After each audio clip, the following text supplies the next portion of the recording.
Good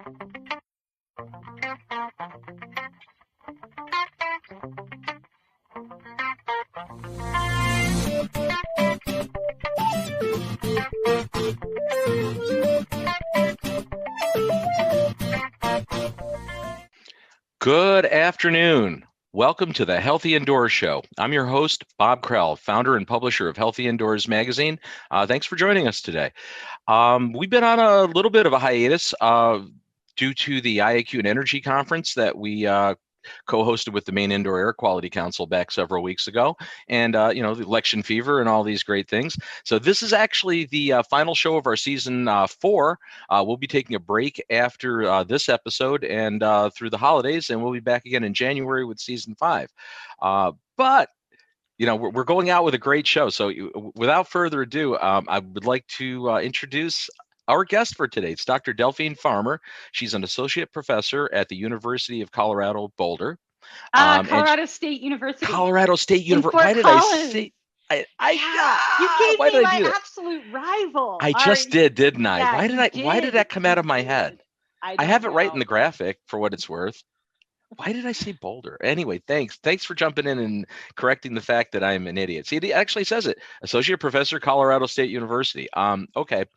I don't have my teleprompter, and I'm gonna stick with that again. That's been my excuse several times. Anyway, Delphine, we had the opportunity to. She was on one of our first live broadcasts with the Healthy Indoor Show back in March when this pandemic hit. We started broadcasting live and doing live sessions as opposed to just recorded sessions.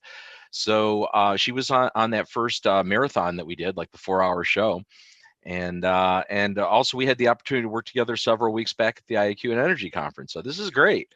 So this is just going to be a continuation of that and me bubbling through introductions. Always happy to correct you, Bob. Always thanks. Happy. No problem. Somebody needs to, because otherwise, it's like I'll be fake news.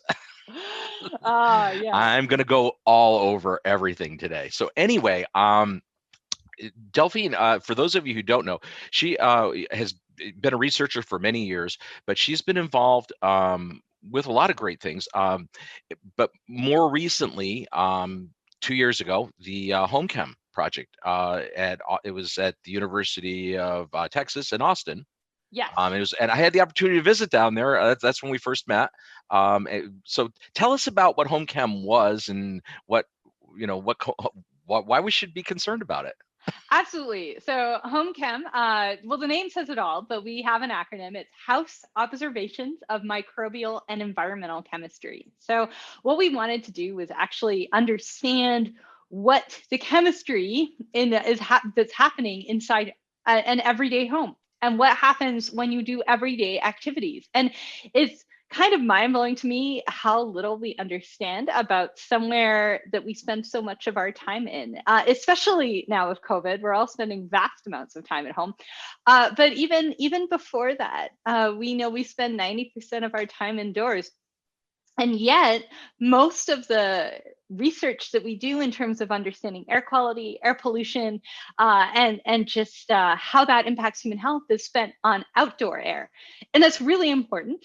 And one thing we learned from Homechem is just how much outdoor air impacts indoor air. It's a lot. But the indoor environment's really different. And so what we wanted to do with Homechem was to actually investigate that chemistry. So we brought in researchers from about 12, 15 different institutions around the US and Canada, brought them all to Austin, Texas. We had many amazing graduate students and postdocs and researchers all converge on this tiny little test house. And then we would do everyday activities, mopping, cooking, cleaning the house, just sitting there working on a laptop. And then we had all these different instruments from all these different research labs, and they would just all measure different aspects of the air inside. So all the different molecules that we're breathing, all the different particles that we make and that we breathe. And so we could get a pretty full picture as to what happens indoors and what that means to health. What's interesting too is it was this little ranch house. I remember arriving at it, and first of all, it was hot as anything. It was in June, June 2018. I remember it was like it was approaching 100 degrees. I know it was. I got off the plane, got there, and it was like, oh, my Syracuse boy was toasted as soon as he got there. And I saw this little house. I'm like, this is it. And it seemed like there were more peripheral buildings and sheds with equipment than the actual footprint of the house. Yeah, I mean, that was the running joke. It's a pretty, I mean, it was kind of the cheapest house that Rich Corsi could buy. I mean, it was, but it's actually really important because that it represents a pretty large fraction of our housing stock, right? Cheap linoleum floors, cheap basic paint, nothing fancy in the kitchen. It was just your basic home. And it just didn't have, I mean, we didn't want to put our instruments inside the house for the most part, because a lot of them produce a huge amount of heat, and they're really noisy, but they also produce a lot of chemicals. And so we didn't want our instruments to change the house itself. We didn't want to change the energy balance. We didn't want to change the air quality. So what we did was brought in a whole pile of portable trailers and put them all around the back of the house. And then we took inlet tubing, whether it was copper pipes or Teflon tubing, depending on what we were trying to measure. We would send that from in those trailers out of the house. We would send those straight into the house, and then we would be able to measure what was going on inside. And in different rooms and different places. What was crazy to me, and I've been an IAQ consultant for 30 plus years, and I'm used to going around with portable field equipment, handheld equipment, and this was like, to me, was for IAQ field work on steroids. I've never seen anything like this. I walked in, there was like, oh my goodness. I mean, this is like, I'm used to my little, $5,000 laser particle counter, I'm like, oh. Yeah, we had it was really the top instruments from the outdoor atmospheric chemistry community that we were able to bring in. So this is a research community that's been thinking about air quality and climate and everything from ozone up in the stratosphere and the ozone hole down to urban smog.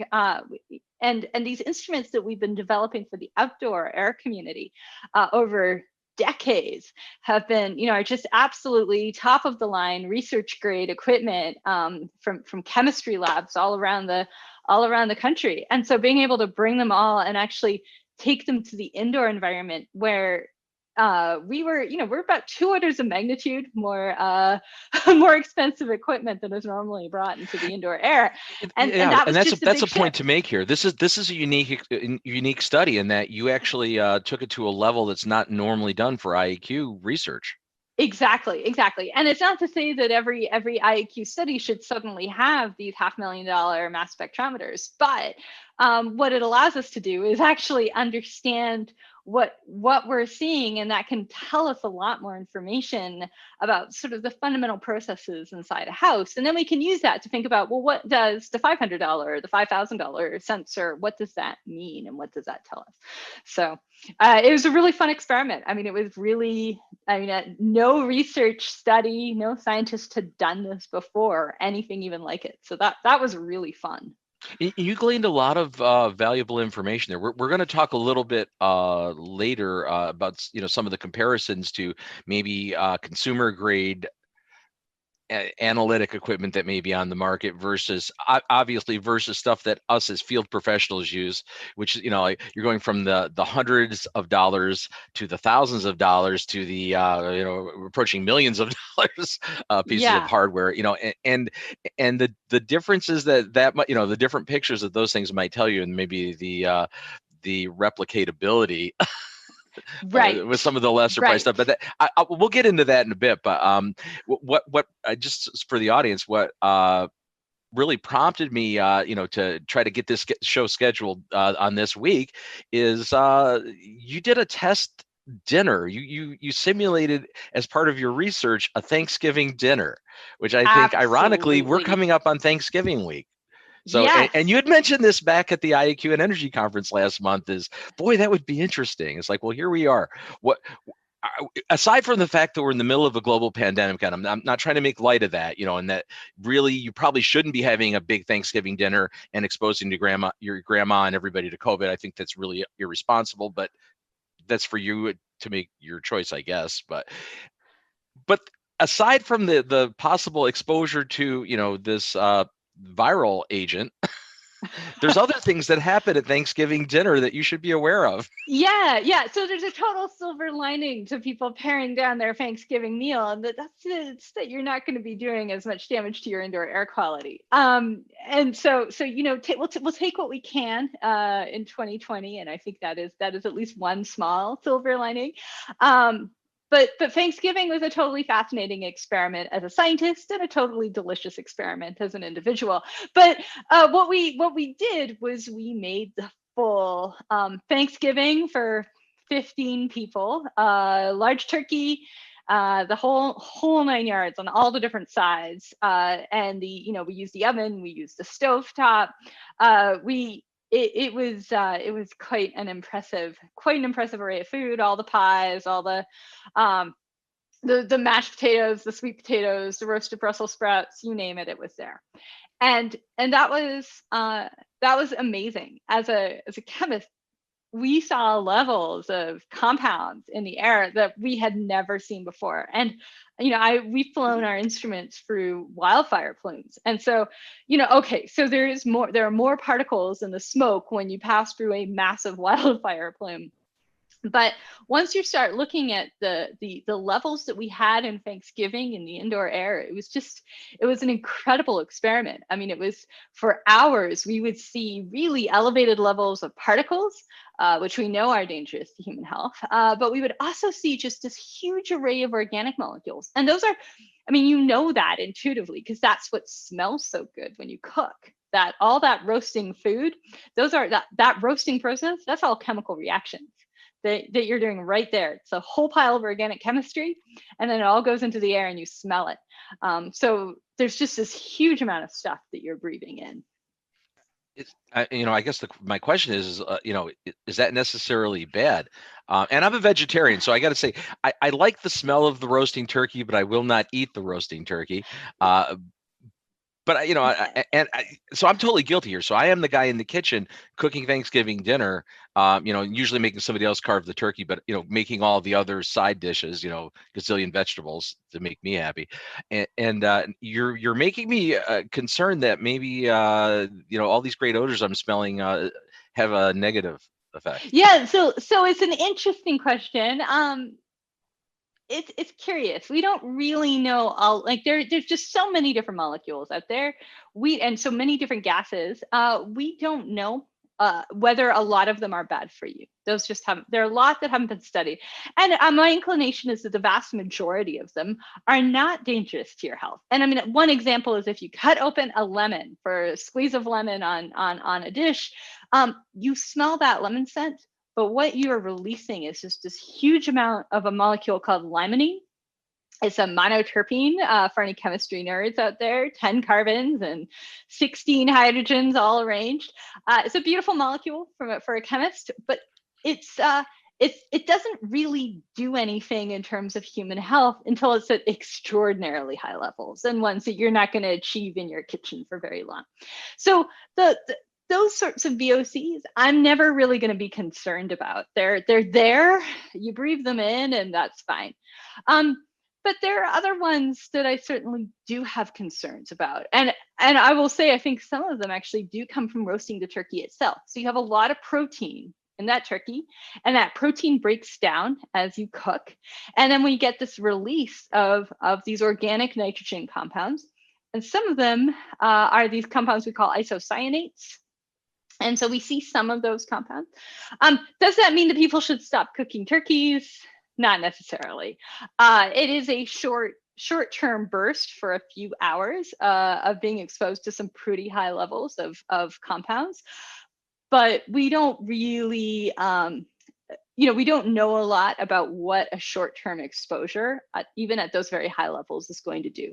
But I certainly have taken the lesson of ventilate and then ventilate some more, because we don't know a lot about some of these molecules, but that doesn't mean that some of them aren't bad for you. Some of them certainly are. So I think the best thing that you can do is try and reduce your exposure. Well, which raises another question. I mean, I think the typical home design, at least in the United States, does not really provide a lot of outside makeup air. We really No. don't. It's like, and even Yeah. if and then there's this false sense of ventilation by people that have the recirculating hoods, which Oh, I have family members that have that and go, well, turn the fan on. I go, you realize that's stupid, right? It just blows it in your face. What goes through a filter? I go, it's going through a metal grid. It's like, don't even there's waste your not a energy running this filter. stupid thing. Yeah. But I always tell people that, I have these really fancy, expensive mass spectrometers. You have a really cheap one, and it's called your nose, right? Right. You know when you have a lot of emissions. And so I guess one of the lessons I took away from our Thanksgiving experiment is that not all of those emissions are benign. Most of them are going to be just fine for you, but a few of them are molecules we know are dangerous. And so at that point, trust your sense of smell. If you can smell it, then it's probably there at a level that you should be thinking about ventilating. And so what would you do if you burned a piece of toast? You would probably crack open a window and maybe another window and think about a cross breeze. And maybe you turn on the fan in your bathroom and open that door so you have a cross breeze. Those are all good things that you can do. And so I would trust my sense of smell. Well, From I that know, like perspective. Lawrence Berkeley Labs, released that study years back. It was about 6, 7 years now. With the kitchen cooking and and they did follow up stuff on the capture efficiency of ventilation hoods that actually don't recirculate and actually go Yeah. outside. And I was amazed at how ineffective many of the consumer ventilation hoods really are capturing what's coming off of the range area, especially with gas appliances. Yeah, initially I was shocked, but then I moved into a new house and we have a gas stove and it's got supposedly a pretty good hood. But when I turn on the gas stove, you can smell, like, just for a moment, right? You can smell that gas, or you can smell what you're cooking. And so, my husband's sitting in the living room and he's like, "Ooh, dinner smells really good." And I'm like, "Yeah, I've had my hood on the whole time. You can still smell that. This is not very efficient," right? And so that. And Yeah, it was still a little mind-blowing to me that we could put all this effort into ventilation in the kitchen, and those hoods just don't, most of them just don't work that well. or they So capture the rear burners, not the front burners, yeah. and because I was under this false impression, right? I have an old Gen Air in my kitchen, which is a downdraft, and it's a massive fan. It's like a Oh, 500 CFM fan. It's so loud, I hate the sound of it, but it's like, and I see steam coming out of the spaghetti pot going down. I'm like, yeah, this is great, and in fact, it's not that great. yeah. Yes. Yeah. I mean, it's just nothing. I mean, I think what we forget is just the massive amount of stuff that is coming out when we cook. And I think that's one of the things we saw in Homechem was just this volume. I mean, it's like having a small bonfire in your kitchen every single time you cook. And I don't care how good your hood is over your kitchen, most of them just aren't going to capture that little miniature bonfire you have going on. Yeah, And you're not in a lab hood. I mean, you're really not in a yeah, contained, and you still have a hood over the top where there's the ability for things yeah, to plume out. Yeah. Uh, yeah. So there's you. I forget now. At Homechem, did you have both electric ranges and gas ranges, or We did. We okay? had, like, the main stove was a gas stove, but we also had an electric cooktop so that we could do a comparison. And what we found, not I mean, there you get less stuff coming out of an electric range, so you don't have the nitrogen oxides and you don't have as many of the small ultrafine particles. But past that, most of the particles and most of the pollution that you're introducing into the indoor environment is because you're cooking. It's when you put that oil in the pan and then you just get this huge emission of oil containing particles, and then you add something to that pan and then the chemistry starts to run, so you get these chemical Hmm. reactions. And I keep on joking that it's like a bonfire in your kitchen. The thing that's amazing is, from a chemistry perspective, a good chunk of what's coming out is exactly the same as what you get from a wildfire or bonfire. It's what we chemists call biomass burning aerosol, and it looks just like that. So When you when I have was the growing up, it oil was like when my mom was cooking. It really was that way anyway. It was kind of a bonfire in the kitchen whenever she was in the bonfire in the kitchen. kitchen. I know Hence, I sometimes learned when how I to cook cook, at an early age. yeah, Um, yeah, yeah. My mother tended to more boil stuff. So I learned to cook at an early age, but for different reasons. Yes. But we digress. Yes. But that's interesting. So, but did you? So there wasn't an appreciable difference between gas and electric, other than the fact you had the combustion byproducts with gas. Other than the combustion byproducts that one would expect from gas. Yeah, no, they actually chemically looked quite similar. So yeah, we expected the nitrogen oxides from the gas stove, and you definitely get those, and a little bit more of the carbon dioxide, and some of those that, like the sooty particles. But aside from that, the majority of the emissions are driven from the food and from cooking itself. And so that is what we saw as the same.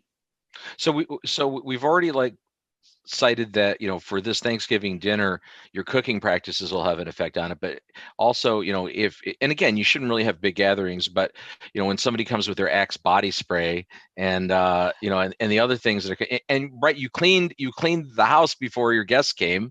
So, yep. What did that cause? Yeah, so that's an interesting one. I mean, cleaning is amazing. I find the chemistry is just incredible. And again, it kind of should make sense to you. If you clean with something, we'll just leave it at natural products. In general, those products actually, they really don't do a lot of chemistry, and that's a really good thing. If you can, I always say you clean with the simplest thing you can. If it's just water, great. If it's water and soap, fine. If it's some sort of natural product cleaner that hopefully you find one that works, that's great. But when you start bringing in the harsh oxidizers, so anything like bleach or hydrogen peroxide, then the chemistry can run, and that's where you start having problems. And so you might have cleaned beforehand, that's okay. But if you clean right after you've cooked, it turns out those harsh oxidizing cleaners, so things like bleach, and I think also stuff like hydrogen peroxide, that'll react with all the food debris that you've left on the floor unintentionally, because you had all this beautiful smelling food and it came out of the pan, and then it just moved and traveled and falls down on your floor, and that's interesting because you're talking small particle fallout on the floor, not so much chunks of turkey like from a Christmas story. Okay. I mean, both of them are happening, if we're being honest, right? Right. But the whole combination of that food debris is going to react with those cleaners, and then you get a whole bunch of nasty things that you really don't want to breathe. So that's a big caution, is when you clean up. What I've learned is that when you clean after you cook, clean with something benign. Try to get the majority of the stuff off the floor. And it's not stuff that you see necessarily. The floor can look pretty clean, but it's all just those little tiny particles, things you don't really see. They fall and accumulate on the floor. You want to avoid those reacting with your bleach or your peroxide or any of the harsh chemicals. But better yet, just don't use them. Try to use the most benign chemicals you can. And I will say, speaking personally now, and this is something I have to attribute to my wife, who, IAQ people sometimes tend to do those stupidest things in their own world, right? It's just like the plumber with the leaky faucet. And, I never, I would be out dealing with indoor environmental issues, and, and doing, taking a photo ionization detector, looking for TVOC and doing all that. In my own home, I never really considered some of the, the household cleaners. You go to your local grocery store or box store and you buy this stuff. And we cut all of that out about 5-6 years ago, to the extent that all we really clean with, and this was, she kind of came in, with the iron fist on it and just threw everything out. And I was like, no, how are you gonna keep it clean? So we really just use white vinegar, or water, or maybe a little bit of essential oil if you want a little bit of a scent.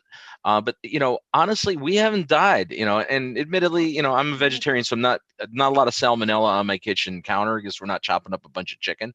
But you can, I believe, right? You can use those. Yeah. You clean pretty well, because a lot of the cleaners, I think have we not been led down a really weird mindset, especially in the United States, that we need all these products. Yeah, and I think we've also been led down a mindset, and this is not based on any research, just my own viewpoint and experience. Clearly, it's that we've been led down a path to believe that if something smells harsh, right, you smell the bleach, then you think it is clean. And that's just not true. What you're breathing is now a whole pile of toxic chemicals, and you probably would have been better off in most cases not using that. Now, obviously, there are some places that you need to use something a lot harsher, and there are people with medical conditions where they need to use something harsher, and then there's a trade-off in risks, and that's fine. But for the majority of people, we don't need to do that. But we've just been trained to think that we need to. And yeah, soap and water. Well, you mentioned this in your presentation back, last month at the IQ and Energy. What is the smell of clean? Nothing. No, clean. It should have a fragrance. It shouldn't be some pine scent or floral or right. That's not clean. Yeah. The best way to smell clean is to not smell anything. Absolutely. Yeah. It's so funny. We were involved with years back. I was involved with helping design a greenhouse back in 2009, and it was one of the first ones under the National Home Builders Green Building Program. It was actually the 6th gold standard house in the country, and it was the first in New York State. We tried to get their emerald, but we missed it because we did some bad things outside on the on the landscaping that just were unattainable. But what was interesting is it was at a parade of homes where there was multiple houses. So 9 builders built houses. We were the only one that did this, and all the other houses had this wicked off-gassing. As you walk into new construction, all from the adhesives and the flooring and the paints.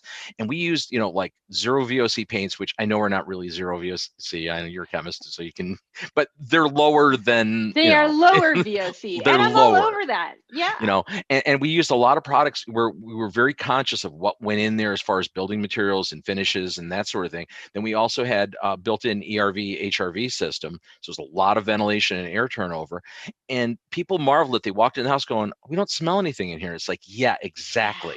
New construction, and you don't smell adhesives and carpet and all this stuff because it's not happening. Absolutely. And those adhesives carry some pretty toxic molecules. Like acrolein is my new nemesis in terms of a VOC that you really shouldn't be breathing. And that's in all of these adhesives, and they're dangerous. So yeah, I am 100% supportive of these movements to much more it's better for the planet, but it's also better for you. And it does, you really want to avoid things that smell like those chemical products. So yeah, and back, just before we jump totally off the cleaner thing, using the least benign, or the most benign, I should say, the most benign product, right? I mean, it's water. Let's face it. And most of the time that does an amazing job, right? It's like it kind of does. A wet paper towel, or actually cleans the surface quite well. Yeah, and then if you have something like you cut some raw chicken, well then you need to use something else. But soapy water actually, it degrades the outside of a lot of microbes. It does a really, really good job of cleaning things. And so yeah, there are definitely going to be cases where you want to go with something a bit harsher, but a lot of the time you don't need to. And so yeah, trying to COVID-19 for that matter, COVID-19. Right? Yeah, the SARS-CoV-2 virus falls apart when you put soap on it. It's kind of like an oil droplet. Thank you for correcting me again. I'm talking about the disease as opposed to the organism. Okay, I know this, but sometimes you get jaded because everybody around you says COVID-19 and they don't talk about COVID. I know. Sorry, chemistry. No, thank you. Because as a professional, I should have it right. So that's I picked up on that immediately. It's like, oh yeah. So it happens when you have a doctor in the house. Exactly. So in your, I'm gonna take this personal now. So in your world, with you and your husband, right? I'm assuming that you live by the standards that you profess, that you learn from your research. Yeah, I really try, and in most cases we do. So my husband does have a medical condition, so he does need to use bleach a little bit more often, but we crack open the windows in the bathroom and turn on the fans. We have some pretty good fans that we got into our bathroom, and they pull the air out pretty quick. So we do our best from that perspective, but I don't use harsh cleaners anywhere else in the house. Past that, we really try to live by what we say. So I use my kitchen hood and it exhausts outdoors, and we use the good filters in our HVAC system. I had to go and we bought a new house a few months ago, and so the first thing I did was go into the HVAC and pull out these piddly little tiny filters. And I Was went the ones you can see through? Do you have fiberglass ones? Yeah, you pretty much. There should be a rule that if you can look through the filter, it's probably not worth a damn. I think I could put my hand on the other side and count how many figures I had up, and I was like, this is that's not useful. Not and so I just took that and all the other ones that they'd left for us, and I tossed them in the bin, and I went and got the highest rated ones that I could for the rather aging HVAC that we have, but good high MERV filters, and that's so that was one of the first things I did. And then we just I look at all the products we bring into the house. I really watch, I question what chemicals do I need to bring into my house for anything, and can I use, and then I always choose the least toxic version that I can. We do fragrance free on everything, and just try to minimize any exposure that we have. Crack open the windows as much as possible. But we had wildfires here in Colorado. Yeah, that's out of your control a little bit. What's happening on the exterior? Yeah. So there. Your makeup air is not really good air. Yeah. No. So then we did a lot of recirculating air and had all the windows closed. And because if you cracked open the window, the whole house smelled like a campfire. It was ridiculous. And so then we got these little portable air purifiers that just have a HEPA. No UV light, no ionizers, nothing else, just a HEPA filter. You really don't want a lightning storm in your house? No, terrible idea. Absolutely not. Just a HEPA filter. So we have those every room in the house that we use. It's great. So I live by that too. I'll even do a plug for the product. I don't sell it, but I IQ Air units, the Health Pro Pluses, which are like kind of pricey, $1,000 air cleaners, and I have a couple in my house, and I've had one in my bedroom for 15 years running, and the only time it's been turned off is to switch some filters. But the reality is, like, I will say, I'm doing a testimonial on unsolicited, because the thing, I've run it for 15 years and it hasn't blown up. How many products can you run for 15 years where the motors still work? And I do take a laser, so I am jaded to that extent. I'll run in with a handheld laser counter, and the particle counts in my house are pretty damn low, considering we're not really the best housekeepers, and I got dogs running around. Yeah. I haven't gone and brought my particle counters into my house yet. But we know that those we got the cheaper ones.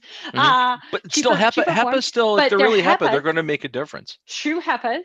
And it makes such a difference that in the bedroom, my husband commented that I just stopped snoring. And I think it's because ever since we started running them, and I think it's because all the allergens just stopped being in the air that were getting me congested. And so, and you can see and you can smell that it improved things. And I mean, the difference when we had the wildfire smoke in the area from the day, there was one day where I can't remember what happened, but we didn't have them running. And that day, you turn them on and you could just start to smell and see that difference almost instantaneously. It was amazing.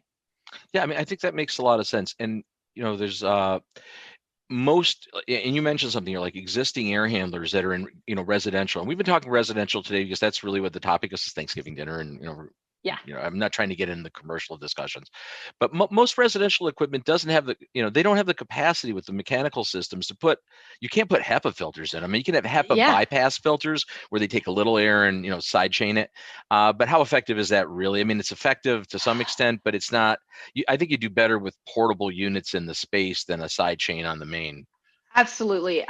I mean, I think you can look up how good your air, like what's the best filter your air handling system your air system can handle.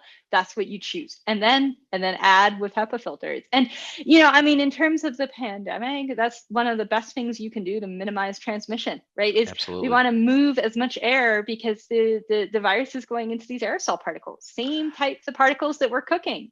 And this is a revelation though, right? Because, initially everybody said it wasn't airborne. and we believe now, I mean, at least many cognizant authorities believe it's also airborne. Maybe that's not the Yeah. primary vector, right? Because it's dose I related. think you can start. One can argue about what the primary vector is, but what we all know is that a really important transmission vector is aerosols, and then the other one is droplets. And I think the difference between them is semantics, like it's vocabulary. What it really is small particles coming out of your mouth and your nose when you exhale, and those particles are carrying these SARS-CoV-2 viruses. So dealing with them, we just deal with them exactly the same way that we want to deal with your cooking aerosols and your burnt toast. I mean, the first thing you want to do is not burn your toast, right? So the first thing you do with someone with COVID is try to stop that source. So that's to wear a mask if you think someone might possibly have COVID, symptomatic or not. And so stop the source. And then if you have a source, filters, they're amazing. Move air through, try to ventilate, and then those portable air filters that you get for wildfire smoke or just good indoor air quality, they're going to work well. I mean, there's certainly, I mean, there's a distinct difference, right, between what you're going to achieve with those droplets, because those droplets do fall out of the air fairly quick. So masks are fairly effective. So I have to bring up this graphic. Yeah. So is it useful to wear a mask? I stole this from the internet. So it's got to be true. But right, if you walk around outside nude and somebody pees on you, you get wet. If you wear pants and they still pee on you, you're partially protected. The guy peeing also wears pants. He pees in his pants, and you don't get wet. Yeah. Right? Yeah, I mean, is. That's the absolutely. There's your sometimes you have to make it simple. You have to make it simple kid. sometimes. Absolutely. No, totally. That's what it is, right? It's source control, right? We were making that argument though back in March when you did the first show with us. Right out of the blocks, Joe and Corbett too. We were all saying, people were saying, "Oh, the masks don't work," because CDC had some conflicting information out. Because again, there was this juxtaposition of the terminology masks and respirators, and they were saying masks aren't effective like respirators for protecting the individual, which is absolutely true. They don't protect the individual. I think the other piece that was happening right around then too is that we started having this huge shortage on PPE, right, on personal protective equipment. So there was this huge worry that individuals were going to run around and buy up all the surgical masks, and then there already weren't enough for hospitals. Right. But I think now one thing that we're really realizing is that a well-fit homemade mask is actually is again that source control. It's just capping off what would otherwise be a source for someone else. And now we're beginning to, the studies are also again showing that they're pretty good for stopping other particles from you breathing them. Well, the larger particles certainly, and again, it's not. Are they absolute? No, but it's like you're reducing the likelihood and the level of exposure, right? Because these viral particles, from everything that I've read, the viral particles, it's a dose response too. Exactly. So the more of it you get, the worse it is. Yeah, and that's one of the reasons that we're seeing these nurses and doctors who work in hospitals. A lot of them are getting really, really sick because they're exposed to much higher doses. Whereas we're looking at, normal people just walking around, you are exposed to lower doses. It doesn't mean that you're not going to get sick, though. I mean, everyone has their own response, but masks just reduce that dose hugely, and that's incredibly important. And they reduce them for you breathing them in, but they also reduce them from your exhale breath to everyone else. So I mean it's just, these are the times we live in. Well, here's a science question for you too, because one of the anti-mask arguments that I've seen repeatedly on the internet is, the elevated levels of carbon dioxide under your mask. Yeah, so this is something that people don't understand. So let me explain this really simply. I need you to refute this. So CO2 is a gas. It's a really, really small molecule, right? So it weaves in and out of anything. It can get through the most complicated maze and mask that you create. And so CO2, any mask you make, if you can push air through that mask, the CO2 is going to get out. So CO2 is not going to accumulate inside a mask. Particles, the ones that carry SARS-CoV-2, they are much, much larger. So I'm just trying to think about the right way to put the numbers. So carbon dioxide is on the order of a few angstroms. So that's 10 to the minus 10 meters in size. So they're really tiny. The particles that we're talking about carrying SARS-CoV-2, they're like 1 to 10 microns. So it's 10 to the minus 6, 10 to the minus 5 meters. So we're talking 4 to 5 orders of magnitude bigger particles than CO2. So those big particles, they're too chubby. They're not going to get through the filters. Okay. They're attracted to the fabric. So they're like, there's some electrostatics, really cool physics and chemistry, but those particles are just going to collide with the filter. The CO2 just doesn't care. It just doesn't care about that mask. And so it's just going to make it through any fabric, any filter you put.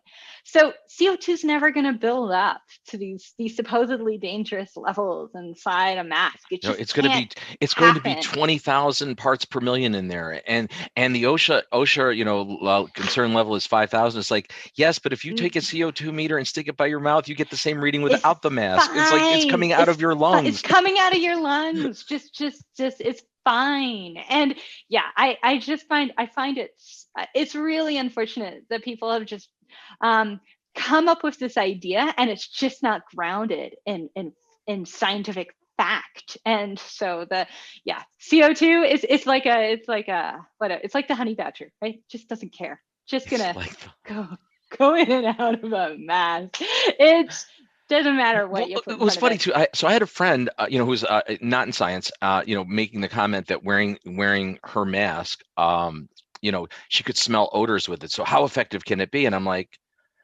gases. It's like apples and oranges, the gaseous. It's like it doesn't do anything. It's like, and honestly, if I put my P100 mask on with a HEPA filtration, I can smell the odors too. Yeah. It's like, but I'm stopping the particles. I'm gonna say that's a really good thing. If you can cut open a lemon and you can smell that lemon scent through your mask, then that means air is just moving in and out. That's great. And if you can smell that, that means that CO2 that's getting out of your mask. It's just the particles are a whole different ballgame. They work differently from the gases.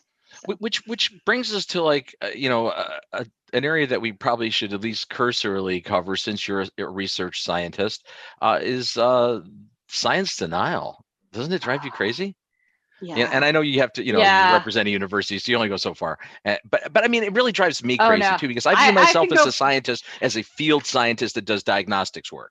And I can't stand the fact you can't, if you could demonstrably show me some facts, I'll listen to you. But if just, spouting nonsense or denying. Yeah.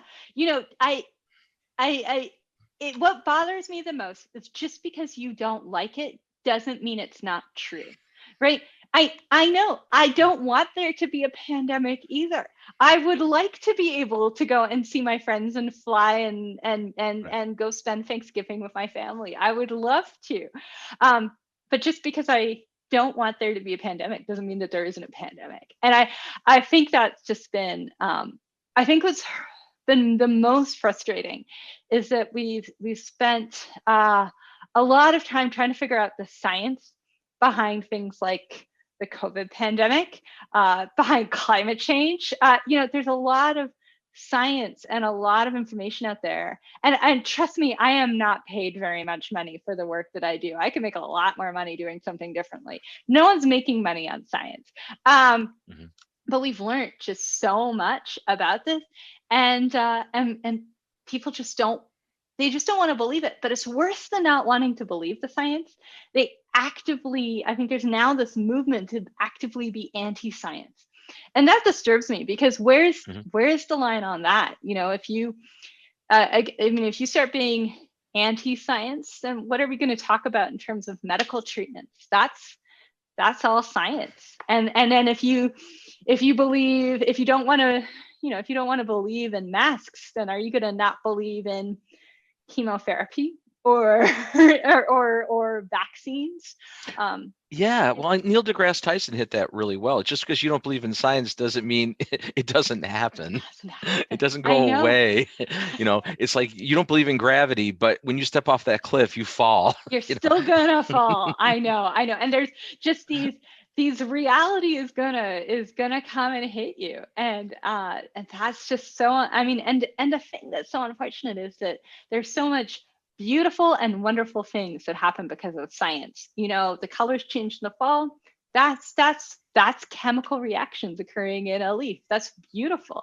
And then there's useful stuff. I mean, you want science to be able to work, because you want to be able to drive a car, and you want to be able to. Science evolves too. That's the other thing. Science is not a static thing. Knowledge is not static, right? You know, it's like, well, you know, you said this, and now, you know, and now they're saying this. It's like, yeah, it's called actually progressing and getting new information and then readjusting. Things always adjust, because it's called learning. And I think I think the COVID pandemic has been a great example of that, because initially people thought, like scientists thought, that this was going to be transferred by surfaces, right, through fomites. So then we had this, initially everything was about cleaning surfaces. And then we learned from the evidence showed us that it's airborne. And so then you change the recommendations. And I mean, I think the fact that people are like, oh, well, people have changed their mind. I'm like, that's because we got new information and we changed our perspective. Data, and I mean, data.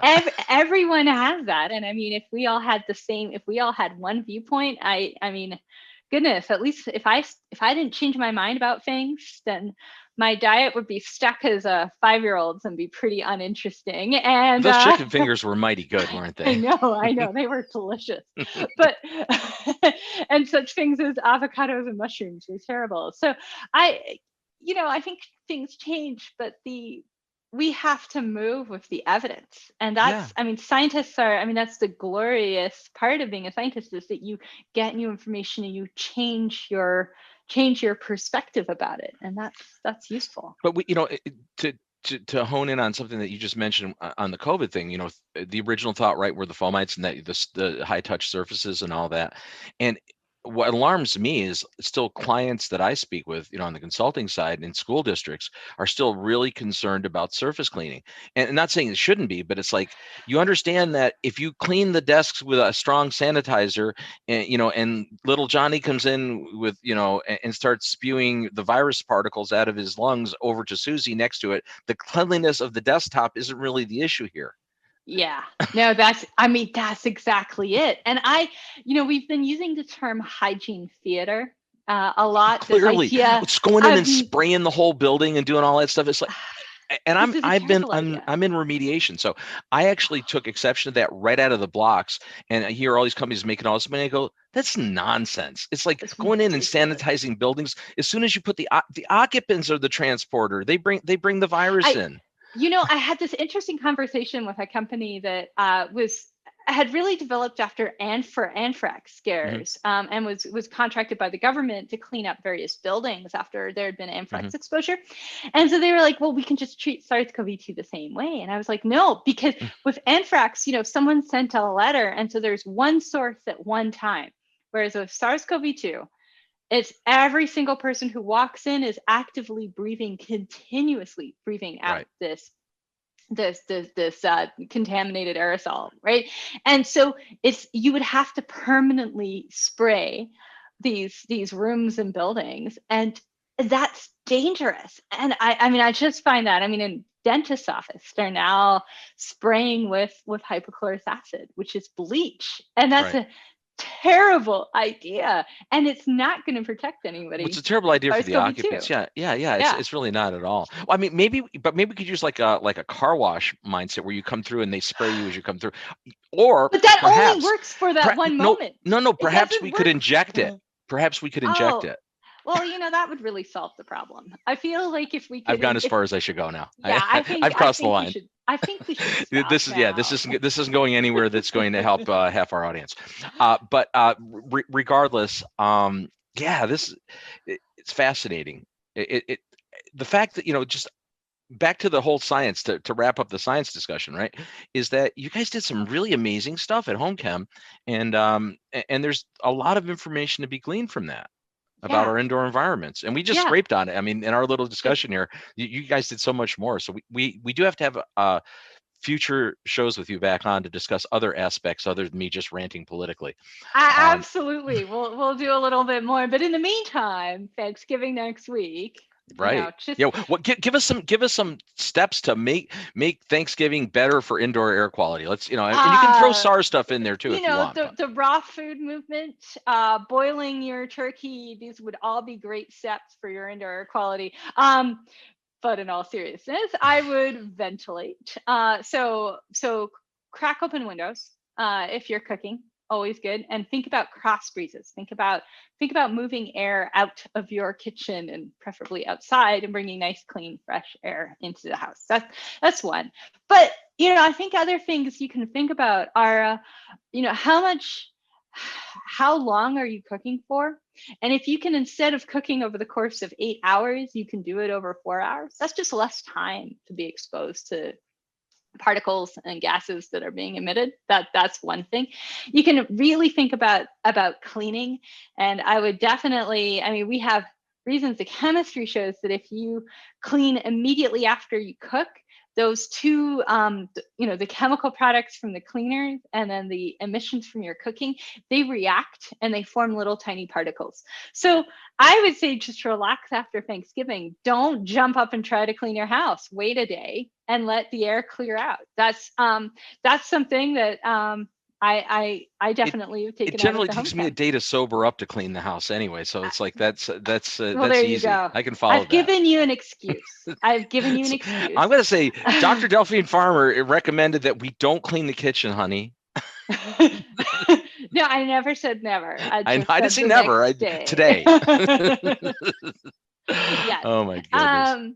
But I think those are some things. But I think this year is a special year, so try not to interact with too many other people, and if you have to, try and do it outdoors and in a well ventilated space. That's a big one. That's a tough one for us in the cold weather environments. Certainly, outdoors. I guess you could always have that Thanksgiving. Well, I can't even the Thanksgiving bowl, But you can crank up the temperature, the heat in your house, and you can open your windows and set a fan going. And it's gonna work. It's gonna be the best thing you can do. But other than just trying to make it a smaller Thanksgiving, stay home and reduce your emissions from cooking, and then you'll breathe a whole lot better. So DoorDash. There you go. I'm growing a fan of takeaway. That's so crazy too. That's and I could get off on another tangent here. Is how many times we order food now that I never did in the past. But it's a different I like world. it. But I've been thinking a lot about the trash that it generates with all of the portable temporary food containers. But it's awful. It's it's an interesting year. We're all learning to deal with it the best we can. That's a good way to put it. So we're at time here now. So I wanted to also remind you guys, thanks again for watching us on the Healthy Indoors Show. Healthy Indoors Show is a production of Healthy Indoors Magazine. We are a monthly free digital online publication. We also have a website, healthyindoors.com. That's where pretty much all of our repository of wonderful information and pithy commentary resides. At healthyindoors.com, you can get a free subscription to the magazine. You can see all of our back issues. You can see articles, videos, various forms of reference, and it's a good place to go. We're going to end the season on this one, and we'll be back after the first of the year with season 5 for the Healthy Indoors Show. So that's it's been a fun ride. I really want you all to really be conscious, stay safe over this holiday season. Just like Delphine mentioned, it's going to be important. Take this seriously. Do what you can to minimize your risk and the risk to your loved ones and friends. Make sure that wear masks when you're in social contact, distance, limit your exposures, You hear it so many times. I know you're tired of hearing it, but it's important. It really is. And I want you all to stay safe and get through this holiday season and see you guys on the other side of this. So with that, Really like to thank our special guest, Dr. Delphine Farmer. Great seeing you. I will see you at Colorado State University this time. Oh my goodness, that was awful. That was just going unscripted is dangerous. So with that, we bid you adieu. Have a great holiday season, and we'll see you soon on the Healthy Indoor Show. Thank you.